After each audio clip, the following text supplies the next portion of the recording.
Nobody really knows the future, but sometimes knowing what's already happened is a powerful way of predicting what may happen next. Though people are far more complex than billiard balls on a table, they nevertheless are influenced by events in the past. Their current behavior is a natural extension of what's come before. If you can learn to interpret the past well, you can gain a more thorough understanding of people's actions, motivations, and worldviews right now in the present. Occurrences in the past can set up predictable patterns of behavior. Though nobody would argue that they're an individual with a unique will and life path, it's a fact that we are all influenced by our upbringings, early childhood experiences, and key events in our past. Freud might seem a little bizarre to our modern tastes, but he was essentially right in acknowledging the enormous effect early childhood has on the adult personality. It's easiest to see it in others. Nobody really stops to think that they're busy having a particular worldview. They merely think, this is the way the world works, because it's what I experienced growing up, and it's what my parents told me. Without a second thought, they let those assumptions drive their expectations, goals, actions, and feelings about themselves. If you can understand the themes and challenges of someone's life story, you can understand them, not as people with fixed traits, but as living, evolving beings that respond and move with their circumstances in predictable ways. What's your attachment? Attachment theory is one of the most prominent theories of how unconscious happenings during childhood affect people well into adulthood. Relationships and perception of yourself to others in this case. Based on research started by John Bowlby, notably continued by Mary Ainsworth, then by Bartholomew and Horowitz, there are 4 main attachment styles, or ways we approach emotional attachment to other people.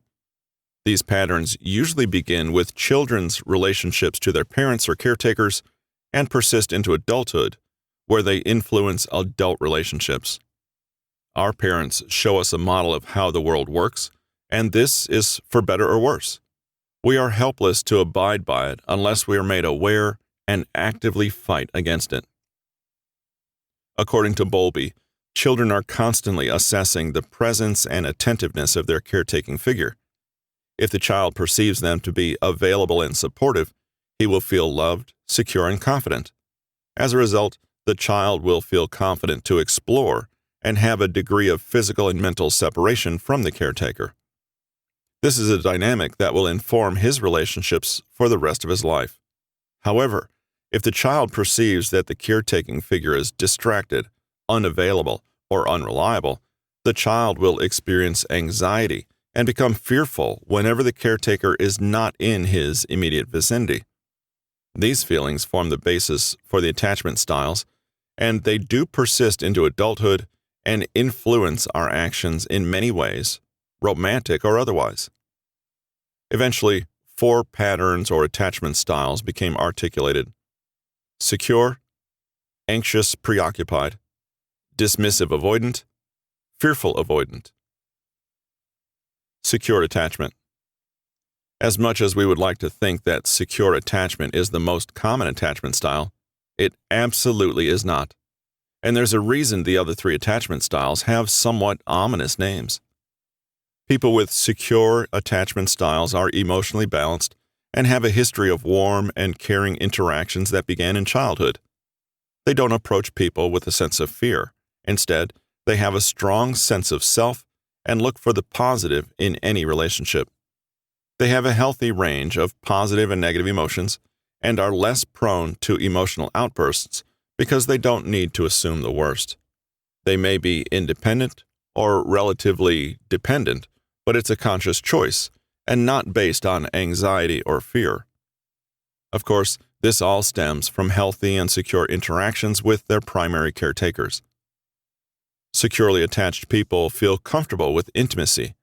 They do not view it as a threat or as something that can lure them into a false sense of security, only to be taken away. Not surprisingly, these people are able to be genuinely open and loving. The biggest difference between securely attached people and other types of people is their lack of insecurity. This allows them to open themselves up to others yet give others space when it's needed.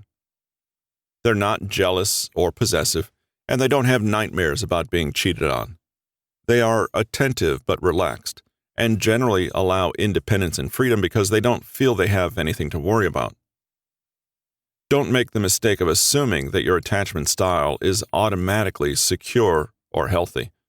If you don't take the time to diagnose yourself, and you subsequently attempt to remedy or fix a problem with your relationships, it's like taking a random medication to treat an illness. It doesn't make sense to do that. And yes, loving others does indeed start with loving yourself.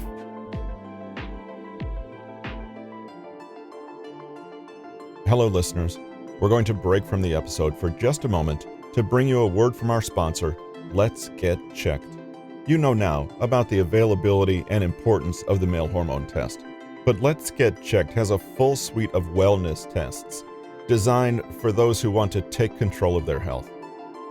A simple at-home test can give you insight into the health of your thyroid, liver, colon, and kidneys. You can also check for blood levels of cortisol, cholesterol, your vitamin levels, iron and omega fatty acid levels, folate, and C-reactive proteins. Tests are available to help you diagnose and manage Lyme disease, diabetes, and celiac disease, as well as their new, less invasive test for COVID-19. Take a moment to check out their full line of health and wellness tests and get your 20% discount by going to trylgc.com/NMG. That's trylgc.com/N as in Newton, M as in media, G as in group. And now, let's get back to the podcast episode.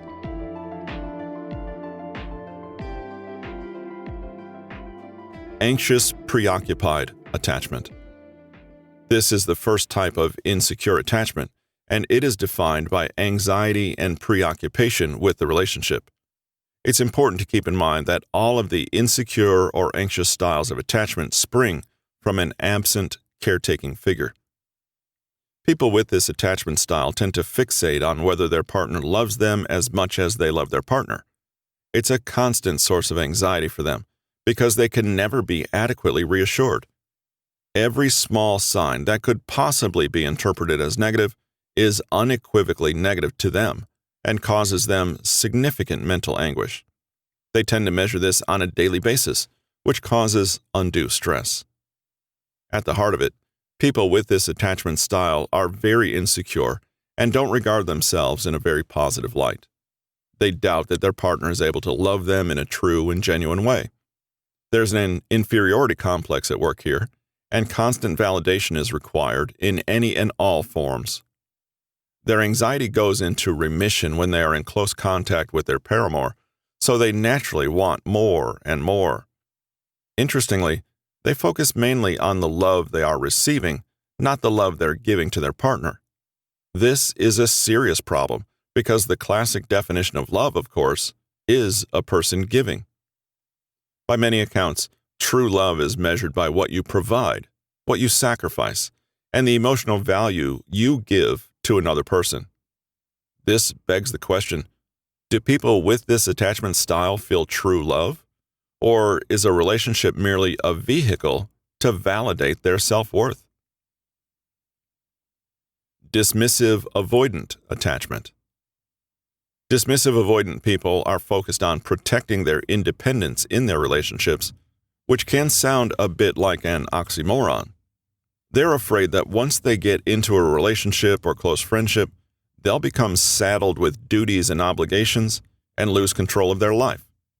They're happy with the fact that they're able to make choices in the first place and are fierce about protecting that privilege.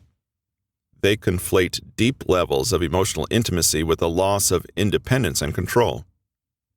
To that effect, they don't feel the need for close emotional relationships because they appear to do more bad than good for them.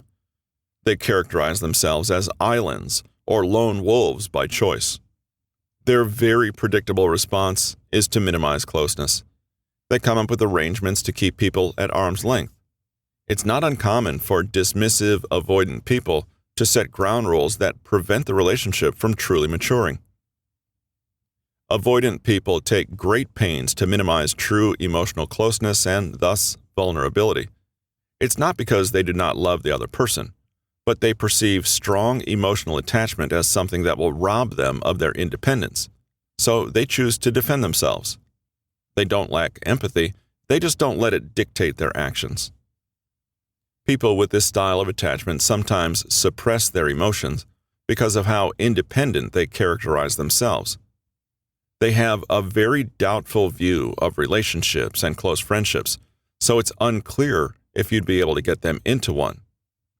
They have a strong fight or flight response, meaning that if things don't go their way, they will often prioritize themselves first and leave the relationship. They can be very difficult to deal with for other attachment styles because their style of attachment is to not have attachment. When someone wants to remain by themselves, it can be a waste of time trying to introduce your needs to them. Fearful avoidant attachment. At first glance, this attachment style appears similar to the dismissive avoidant, but the dismissive avoidant is motivated by very different things. They want to avoid emotional attachment because they feel attachments weaken them. They're a waste of time. Fearful avoidant people avoid emotional attachment because they feel attachment only leads to heartbreak, disappointment, and feelings of abandonment.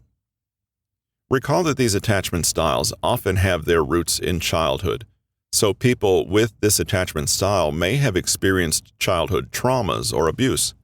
They may have been abandoned or betrayed by someone they wanted or needed to depend on. Despite wanting intimate relationships and emotional connection, they have issues opening up and truly getting close to others because a defensive wall shoots up that has been necessary in the past. Vulnerability has hurt them before, and they want to prevent that now and in the future. They do not have a positive view of others and have trouble seeing others as particularly trustworthy. Even if you have no history of wrongdoing and say all the right things, you will be constantly scrutinized by people with this attachment style. They are masters of preemptively rejecting others before they have the possibility of being hurt by them. Because they want to protect themselves at all costs, they are uncomfortable displaying affection, verbal or otherwise. They suppress any positive feelings to keep themselves within the moat of their castle, and it can be tough to truly draw them out. It may take months or years to earn their trust, something they don't give easily. Constant affirmation and validation is necessary, and any opposing signals can make them want to bolt for safety. We can use this knowledge of attachment styles to analyze people based on their actions. We can surmise exactly how they tend to feel about relationships and close friendships, and more importantly, how they treat those people. Attachment styles are one of the strongest footprints left by our upbringings. Unfortunately, you've noticed that 3 of the 4 attachment styles are negative in a way. The sad truth is that negativity often makes a more powerful impact, and thus we move to the effects of damaging parental patterns and how they can help us analyze others. This has been Think Like a Psychologist: How to Analyze Emotions, Read Body Language and Behavior, Understand Motivations, and Decipher Intentions. Written by Patrick King, narrated by Russell Newton. Copyright 2019 by Patrick King. Production copyright by Patrick King. Hello listeners, this is Russell with Newton Media Group, and on behalf of myself and Patrick King, we'd like to thank you for the time you've given to the podcast and hope that you've found it useful in your daily life. We value your time, which is why our episodes begin immediately with the content, but we also highly value your opinion and would greatly appreciate if you would leave us a rating and a review in your podcast provider. Also, don't forget, if you'd like a copy of the free mini book on conversation tactics, take a moment and visit patrickkingconsulting.com to request your free copy.